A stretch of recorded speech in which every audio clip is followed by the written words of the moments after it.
For latest updates and short audio clips, follow us on Instagram, Reading the Author.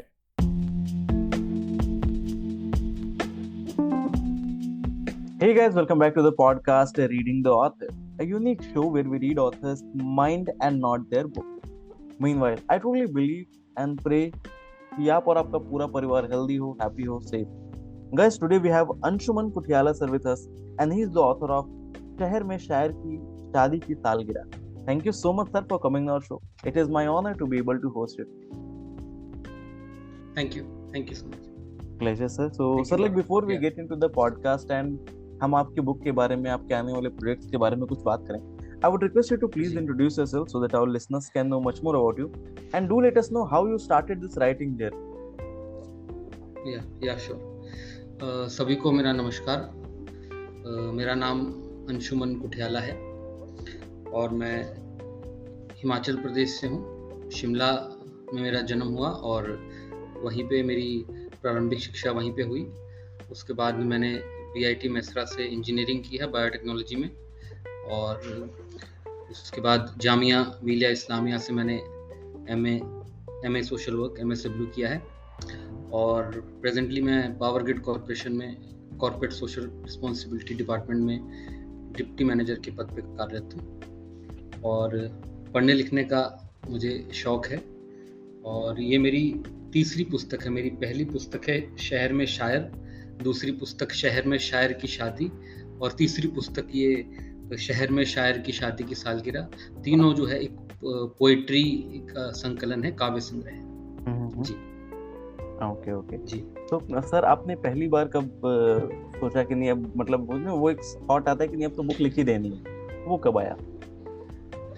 देखिए book तो क्या है कि घर में ऐसा पढ़ने लिखने का माहौल था. हमारा थोड़ा साहित्यिक परिवार था और हमारा प्रिंटिंग प्रेस भी था. मेरे नाना जी प्रिंटिंग प्रेस का संचालन करते थे और हमारे घर में छोटी सी एक लाइब्रेरी भी होती थी और वहीं से ही मैं थोड़ा इंस्पायर हुआ पढ़ने के लिए. और फिर मैंने जो है टीवी पे जब ऐसे कवि सम्मेलन या ऐसे मैं देखता था तो उस समय वाह एक प्रोग्राम आता था, सभी कवि आते थे, तो मुझे लगा कि मैं भी ऐसा क्या बात जो है वो हाँ वाह क्या बात है बिल्कुल और मैं वैसा लिख सकता हूँ. तो ऐसा ही मैं लिखना शुरू किया और उसके बाद जब 10-15 साल हो गए लिखते हुए तो फिर मेरी डायरी में लिखा हुआ था रचनाएं अधूरी थी तो मैंने फिर उनको कहा कि इसको प्रकाशित किया जाए. तो फिर मैंने रचनाओं को पूरा किया और फिर उसको प्रकाशित करवाया.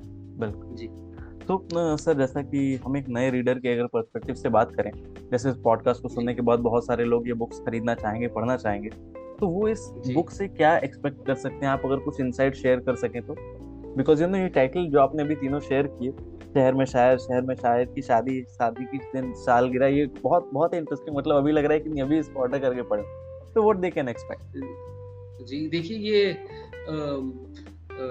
इसमें आपको बेसिकली तो एक टीनेज रोमांस से लेकर आपको हर विषय पे मैंने लिखा है और जिस तरह से आदमी ग्रोइंग एज होती है, ग्रोइंग के बाद मैच्योरिटी आती है, उसके बाद जो है पर्सनल लाइफ से प्रोफेशनल लाइफ और मैरिज, उसमें एक लव मैरिज और ये सब मुकाम उसमें आते हैं और साथ में जो भी सामाजिक जो घटनाएं होती हैं उस पे भी जो प्रभाव पड़ता है कवि के ऊपर, तो सबको एक काव्यात्मक दृष्टि से काव्यात्मक तरीके से व्यक्त किया है. तो हर तरह के व्यक्ति जो मतलब इसका इंटरेस्ट हो पोएट्री में या कंटेम्प्रेरी इश्यूज में, शायरी में, तो वो इस पुस्तक को पढ़ सकते हैं, उन्हें निश्चित रूप से पसंद आएगी. तो सर लाइक जैसे अपने कि अब अगर हमने एक नए रीडर के पर्सपेक्टिव से बात की, not talking about the people who have already red 3 of your book, जिन्होंने आपकी तीनों किताबें पढ़ रखी हैं, अब वो आपसे क्या एक्सपेक्ट कर सकते हैं? लाइक सालगिरह के आगे भी कुछ चीजें भी आएंगी या आप किसी और जॉनरा में कुछ एक्सपेरिमेंट करना चाहते हैं? कुछ अभी पाइपलाइन में है किसी किताब पे काम? देखिए इसके बाद लोग ऐसा जो है मजाक में भी कहते हैं कि अगली पुस्तक आएगी शहर में शायर का बच्चा, ऐसी पुस्तक आएगी. तो अभी क्या है कि ये जो एक जैसे मूवी का पार्ट्स होते हैं, तो ये जो ट्रायलॉजी थी ये खत्म हो गई है. अभी इस जॉनर में फिलहाल पुस्तक नहीं आ रही है और अभी मैं पुस्तक पे जो काम कर रहा हूँ वो नॉन फिक्शन पे मैं काम कर रहा हूँ। जो जैसा आप जान रहे हैं कि अभी आज़ादी का अमृत महोत्सव चल रहा है। 75 ईयर्स हमारे इंडिपेंडेंस को हो गए हैं और अगला 25 ईयर्स हम जो है देश का जो आज़ादी को 100 साल हो जाएंगे। तो उस पे मैं एक जो है लिख रहा हूँ कि 75 साल में हम कहाँ से हमने स्टार्ट किया था, अभी हम कहाँ पे हैं और अगले 25 साल में हम कहाँ पहुँचने वाले हैं। तो अगली पुस्तक जो है उस पे होगी, नॉन फिक्शन होगी, इंडिया के ऊपर होगी, इंडिया के प्रेजेंट और इंडिया के फ्यूचर के बारे में। So sir, like my next question of this podcast is like, I have been in conversation with around 220 to 30 plus authors as of now.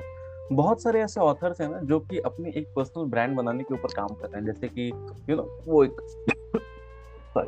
वो एक सर्टेन टाइप ऑफ ऑथर या फिर certain genre type के author के रूप में जाने जाना चाहते हैं। तो आपके बारे में अगर देखा जाए तो लेट्स से कि अगर आज से 1-2 साल बाद कोई आपकी बुक पढ़े, लाइक उसने आपकी पहले ही बुक्स पढ़ी हुई, तो वो अगर भी बुक देखे, अच्छा ठीक है, it's a new book by Anshuman sir, तो उसके माइंड में वो सडन थॉट क्या आना चाहिए? आप कभी इस बारे में आपने सोचा, स्ट्रैटेजी के बारे में, कि मुझे इस तरीके से पोर्ट्रे करना है अपने आप को पर्सनल ब्रांडिंग के रूप, कभी सोचा?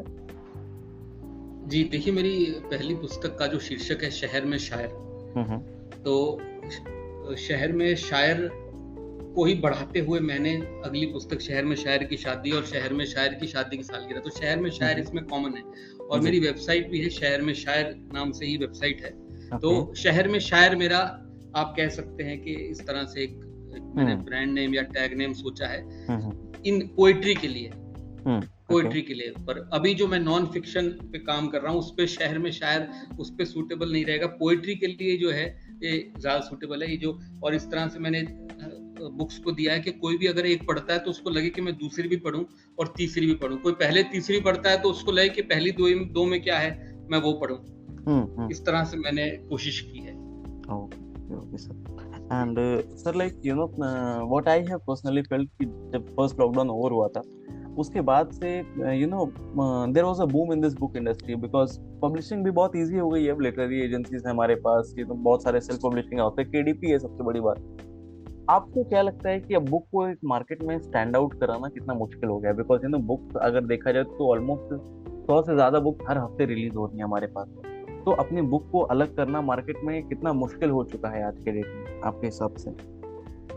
जी ये बहुत अच्छा सवाल है। एक्चुअली क्या है कि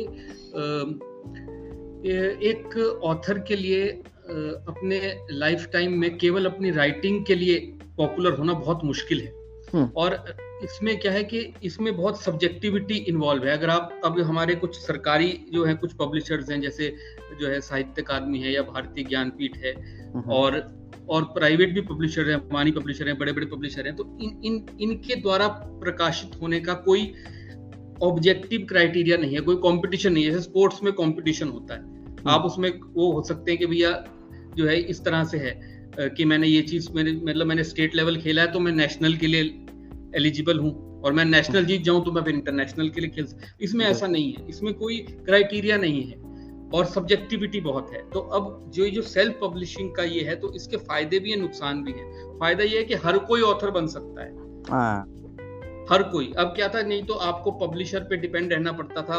पब्लिशर अगर आपको पसंद आया तो आपको छापेगा, अगर आपके कांटेक्ट है उसमें सिफारिश भी होती है, उसमें सब्जेक्टिविटी है उसमें। और अब क्या है, इसमें जो सेल्फ पब्लिशिंग है वो आपका पढ़ते नहीं है, वो आपका एडिट भी नहीं करते हैं, वो छाप देते हैं। अगर आपका पहले से ही अच्छा है तो पर फिर भी है कि पाठक को कैसे पता लगेगा कि आपका अच्छा है, तो एक संघर्ष तो है ही है। और ज्यादातर क्या होता है कि लोग ऑथर को उसके वर्क के वर्क या जो उसका वो है, अब लोगों को पता नहीं लगता कि इस बुक में क्या है बिना पढ़े, तो लोग जज करते हैं किसी और चीज के बेस पे। जैसे कि चेतन भगत को लोगों ने कहा कि अरे यार IIT का है, IIM का है, तो चलो देखो इसने क्या लिखा होगा, तो बुक पे वो बाद में आए। और इस तरह से डॉक्टर कुमार विश्वास ने भी जब पोएट्री अपनी सुनानी शुरू की कॉलेज में, तो किताब तो उनकी बहुत बाद में आई, अब किताब बिकनी जो है वो अलग था, उनका पोएट्री से ऐसा हुआ। बहुत मुश्किल है, मैं भी कोशिश कर रहा हूँ। और अभी जिस तरह से ये पॉडकास्ट भी एक माध्यम है कि मैं अपनी बात पहुंचा सकूं पाठक तक। तो sir as of now like आपका कोई पर्टिकुलर राइटिंग शेड्यूल है, लाइक कुछ एवरी डे आप कुछ घंटे अपने राइटिंग को डिवोट करते हो, लाइक रैंडम की कभी कोई थॉट आया तो कभी फोन में डायरी में लिख लिया फिर बाद में बैठ के लिख रहे हैं, अभी कैसे चलता है? हाँ जी, आजकल तो लिखना बहुत कम है। अभी मैं जो कंपाइल ही कर रहा हूँ, जो मैंने पहले अपने सोशल मीडिया पे, फेसबुक पे वगैरह पे लिखा हुआ था, तो इसी तरह मेरा प्रोसेस रहता है कि मैं पहले लिख चुका होता हूँ चीज़ों को अपनी डायरी में, सोशल मीडिया पे, और बाद में मैं उसको कंपाइल करके, एडिट करके एक पुस्तक का रूप देता हूँ। सभी 3 पुस्तकें भी इसी रूप में आई हैं, और चौथी पुस्तक भी अभी इसी तरह से आ रही है कि मैं उसको मतलब एक कंपाइल करने का काम कर रहा हूँ। लिख मैं पहले चुका हूँ। जी। So as of now sir, we have talked about your book, about your journey, about your upcoming project as well. Now let's talk about your personal life. Like आपके जीवन में से बहुत सारे लम्हे होंगे जिनको आप as the happiest moment of your life tag करते होंगे. If you can share any one of them with us, then that would be really. देखिए, कई मोमेंट्स होते हैं लाइफ में जो आप रिमेम्बर करते हैं। निश्चित रूप से पहला तो जो आपका फर्स्ट लव या फर्स्ट क्रश होता है वो आपको हमेशा याद रहता है, स्कूल टाइम में, कॉलेज टाइम में वो याद रहता है। फिर दूसरा जो है आपका जो ये जो प्रिसाइसली इस बुक भी उसी बारे में है। जैसे पहला आप कह सकते हैं शहर में शायर, प्रथम प्रेम के बारे में है। शहर में शायर की शादी जो आप कह सकते हैं कि एक विवाह, एक मैरिज भी एक बहुत बड़ा एक माइलस्टोन होता है पर्सनल लाइफ में, प्रोफेशनल लाइफ में भी। और उसके बाद शहर में शायर की शादी की सालगिरह के बाद अभी रिसेंटली मैं फादर बना हूँ। I have become father to a baby girl. So that is the best part of my life, I can say presently. Yeah. बिल्कुल सर।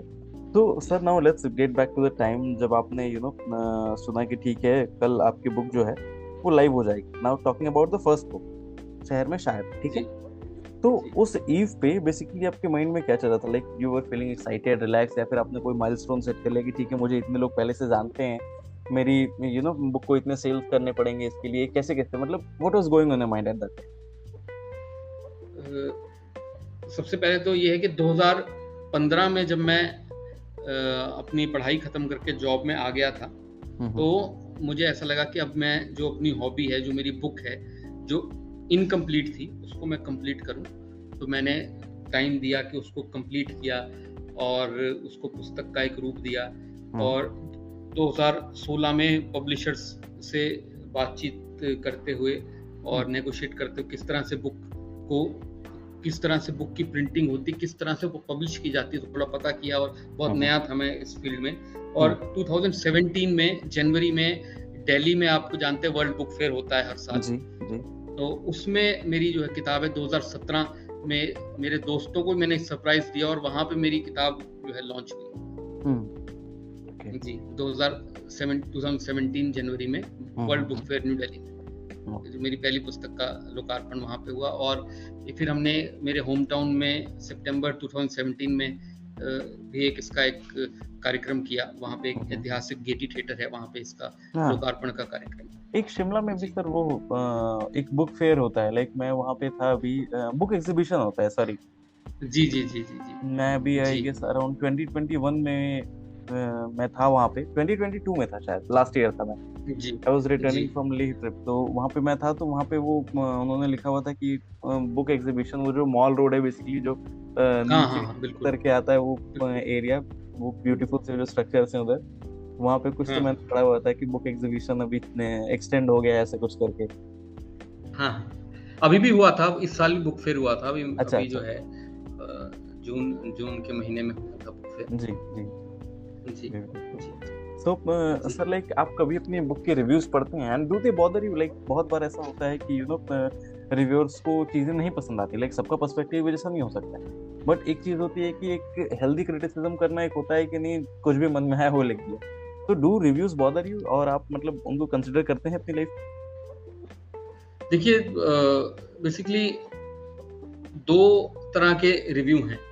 एक तो पहली बात यह है कि आप जब तक फेमस नहीं है, कोई बॉदर नहीं करता कि आपका रिव्यू करने के लिए। आप किसी परिचित को ही अपनी बुक किताब देते हैं, किसी और ऑथर को देते हैं, या जो आपको जान पहचान से सर्कल में होता है, तो वो आपकी बुक रिव्यू करता है। एक तो वो हो गया। और उसमें हाँ जो भी वो बातें कहते हैं आपके पास उनका अपना व्यू पॉइंट है और आपके पास उसको काउंटर करने के लिए होता है। उस तरह से मैंने अपनी बात रखी थी, उन्होंने अपनी बात रखते, जो लोकार्पण कार्यक्रम में ही परिचर्चा हुई थी जब, तो मैंने उन्होंने अपनी बात रखी और मैंने अपना उसका काउंटर किया कि मैंने ऐसा क्यों किया। और दूसरा जो है, दूसरे जो आप बेसिकली अमेज़न पे रिव्यू देखते हैं वो सारे, अब मैं I want to be very frank and honest, those are paid reviews and they are done by professional people. Otherwise, no one bothers to visit your page on Amazon. So they are paid reviews and they are professional authors. See, although they are being paid, I think they also do their job honestly and professionally. So उसमें भी जो वो लिखते हैं, भले ही they are paid for that, but it is their job and they try to present it as unbiasedly as possible. And I read them and I get feedback. But the best feedback is, I think, from the audience, and that feedback is very hard to get.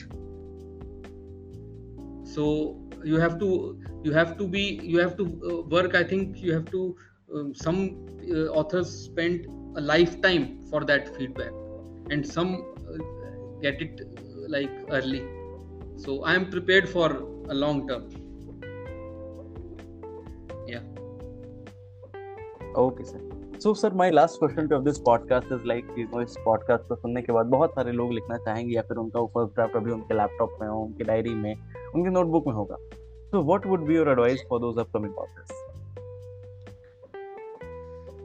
Advice तो यही है कि अगर आप अच्छा लिखना चाहते हैं तो पहले तो आप अच्छा पढ़ें और हर जॉनर को पढ़ें, और जितना विस्तृत और आपकी जो है रीडिंग लिस्ट हो सकती है उतना ही अच्छा आप लिख पाएंगे और उतना ही अच्छा आप एंजॉय कर पाएंगे। रीडिंग राइटिंग का जो एक प्रोसेस है उसको आप एंजॉय कर पाएंगे। एंजॉय करने के लिए लिखिए, अपने को एक्सप्रेस करने के लिए लिखिए, किसी को इम्प्रेस करने के लिए या प्रोफेशनली पैसा कमाने के लिए भी लोग लिखते हैं, पर मुझे लगता है कि एक तरह से एक वोकेशन है, एक इंटरनल कॉलिंग है, एक अपना सेल्फ एक्सप्रेशन है जिसके लिए रीडिंग राइटिंग की जाती है, वो सबसे इम्पोर्टेंट है जी।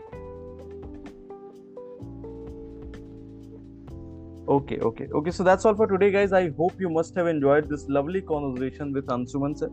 अगर आपको conversation पसंद आई तो do follow our podcast, available on all the leading podcast platforms, and don't forget to buy and read the book. आप जैसे Amazon पे जाएं, वहाँ पे सर्च करें अंशुमन कुठियाला, सर की बुक आ जाएगी, जरूर खरीदें, पढ़ें और अपने जानने वाले चैनल से जरूर शेयर करें। Thank you so much, sir, for coming on our show. It was my honor to be able to host it today. Thank you, Gaurav. Thank you.